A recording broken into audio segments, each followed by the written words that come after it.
Hey guys, nag-harvest kami ng sili ngayon kasi gagamitin namin mamaya sa handaan. Kasi ang mahal ng sili ngayon mga guys. Buti na lang on the go lagi dito sa garden ng aking Kaya tignan nyo naman.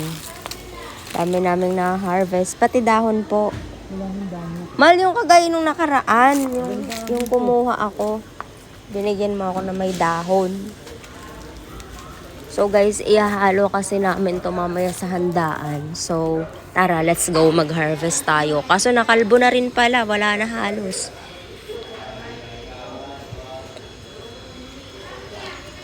Meron pa dun sa kabila, sa gate dun. Kahit ano, basta sili, pares lang naman yan. Anong klaseng sili ba to? Siling probinsyana. Tapos ito pa. Alatalong pagka maliit pa siya kasi kulay violet. Pero kapag nahinog na siya, nagiging red din siya. Ayan. Parang kamatis na ewan na talong. Diba?